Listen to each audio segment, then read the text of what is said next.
Mr. Speaker, pursuant to the resolution of Parliament on Thursday, 23rd May 2024, I move that the National Disaster Risk Management Bill 2024 be debated, voted upon, and be passed.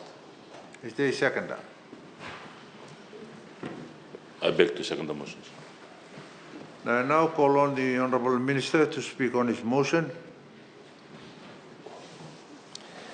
Mr. Speaker, sir, the Honourable Prime Minister, Honourable Deputy Prime Ministers, Honourable Leader of Opposition, Honourable Ministers and Honourable Members of Parliament. At the outset, I would like to acknowledge the commendable work done by the Chair and his committee members of the Parliament Standing Committee on Justice, Law and Human Rights. The National Disaster Risk Management Bill, as you see today, is a manifestation of the thorough consultation and verification process. Mr. Speaker, sir, Part 1 of the bill provides a short title and outlines when the bill will come into effect. It also includes the interpretation of key terms used throughout the legislation, ensuring clarity and consistency. Additionally, the application section defines the scope of the bill, specifying when and how the provisions apply. Most importantly, this part establishes the objectives of the bill, which aim to enhance Fiji's preparedness, resilience, and response to disasters. It also sets out the guiding principles that will underpin our disaster risk management efforts, ensuring a comprehensive, inclusive, and sustainable approach. And with these foundational elements in place, we are equipped to move forward with a strong and effective disaster management framework. Mr. Speaker, sir, Part 2 of the bill focuses on disaster risk governance. This bill is designed to build a more resilient Fiji. At the heart of this framework is the National Disaster Risk Management Council, which is all the permanent secretaries for government ministries and key government statutory bodies. And the Council will serve as a central body responsible for overseeing disaster risk governance across the nation. To complement this effort, the establishment of the Disaster Risk Reduction Committee, a merger of the two committees from the previous Act, will be pivotal in driving our national agenda on disaster mitigation, prevention, and preparedness. This committee will lead our efforts in raising awareness, training our communities, and ensuring that disaster risk reduction becomes an integral part of our development planning. By enhancing our disaster preparedness, we are not just reacting to crises, but proactively reducing the impacts. Mr. Speaker, sir, equally important is the role of the Emergency Committee, which is tasked with coordinating our immediate response when disasters occur. Under the leadership of the Permanent Secretary responsible for disaster management, this committee ensures a swift, efficient, well-coordinated response, minimizing the damage and loss often caused by disasters. Additionally, the committee has the authority to convene and make recommendations to Cabinet in the event that the National Disaster Risk Management Council is unable to convene. Mr. Speaker, sir, Part 2 also defines the roles of the National Controller and National Coordinator, who will have broad oversight and operational powers to lead and coordinate disaster management efforts across the country. These roles will ensure that our systems are agile and capable of adapting to any emergency that may arise. Furthermore, Mr. Speaker, sir, the National Disaster Risk Management Office, NDRMO, will serve as a cornerstone for our disaster governance framework. Formerly known as the National Disaster Management Office, this rebranded entity reflects a strategic shift towards managing risks before they escalate into disasters. With a dedicated team and strong leadership, the NDRMO will oversee the coordination of all aspects of disaster management, from preparedness and planning to response and recovery, ensuring a more proactive and efficient approach to safeguarding our nation. Mr. Speaker, sir, as we proceed with Part 2 of the bill, I would like to highlight several key components that are vital to strengthening our disaster risk management framework. This bill retains a clause regarding the disaster service liaison officer from the previous legislation.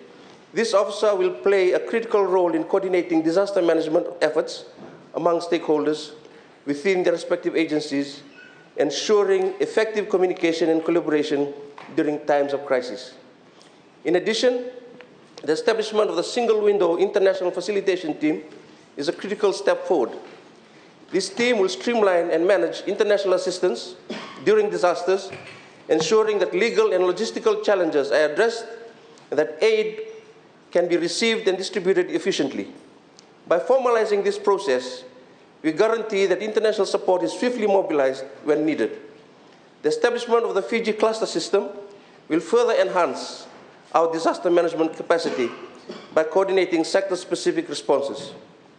This system encourages collaboration across various sectors such as health and nutrition, education and communication in ensuring a cohesive and integrated approach to disaster response. The bill also provides for the registration and regulation of humanitarian actors and disaster risk management volunteers. These actors will be recognized through a formal registry, and clear standards will be established to ensure accountability and effectiveness in their contributions. This structure also allows for the deregistration of actors or volunteer organizations that fail to meet the required standards, thereby maintaining the integrity of our disaster response efforts. The bill introduces a system for eligible actors with a formal registry that ensures all entities contributing to disaster risk management are properly recognized and regulated. Mr. Speaker, sir, as we advance to Part 3 of this significant bill, I would like to highlight the provisions concerning the subnational administration. This section, elevated from the 1995 National Disaster Management Plan, establishes the Divisional Disaster Risk Management Office as a vital entity in our efforts to address disaster risks at the divisional level. The functions of the Divisional Disaster Risk Management Office are clearly defined, ensuring that each division is equipped with the necessary leadership to implement effective disaster risk management strategies tailored to their specific needs and circumstances. Furthermore, the establishment of disaster risk management committees recognizes membership at the provincial and district levels, municipal level, and community level. The national coordinator, in consultation with the responsible divisional commissioner, is tasked with establishing these committees at the following levels: provincial and district levels, municipal level in consultation with the responsible special administrator or mayor, community level in collaboration with the responsible Turani Koro or district advisory councillor. The membership of these subnational disaster risk management committees is clearly defined in the respective schedules. Schedule 5 outlines members for provincial and district levels. Schedule 6 details members for municipal levels, and Schedule 7 specifies members for community levels. The structured approach, Mr. Speaker, sir, ensures that the disaster risk management is effectively addressed at every level of our society, fostering a coordinated and proactive response to potential disasters. And as we proceed to Part 4 of the bill, Mr. Speaker, sir, I'd like to emphasize the financial arrangements that are crucial for our disaster risk management efforts. This part outlines the provisions for the budget dedicated to disaster risk management, ensuring that adequate resources are allocated to support our initiatives and response strategies. Moving on to Part 5, Mr. Speaker, sir, we established the Disaster Risk Management Fund. This fund is designed to provide the necessary financial support for disaster preparedness and response activities, including loss and damage. The purpose of the fund, along with its application processes, procurement guidelines, and the requirements for accounts and audits, are clearly defined to ensure transparency and accountability. Additionally, the fund will be subject to an annual report, and we have included provisions for income tax exemption to encourage contributions and investments in our disaster risk management efforts. Mr. Speaker, sir, Part 6, which focuses on disaster risk reduction, this section includes establishment of a multiple hazard warning system, ensuring that we have effective mechanisms in place to provide timely warnings to our communities.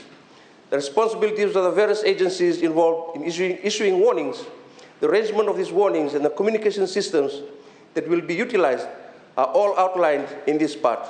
Furthermore, we also address the need for evacuation centers, recognizing their critical roles in ensuring the safety and well-being of our citizens during emergencies. Mr. Speaker, sir, Part 7 focuses on disaster risk management plans. This section introduces the National Disaster Risk Management Plan, detailing its content and the process for regular reviews to ensure its effectiveness.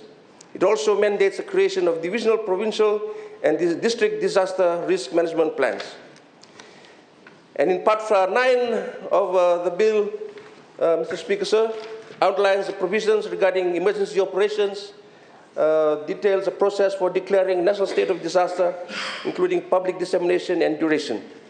Part 11 focuses on relief and early recovery.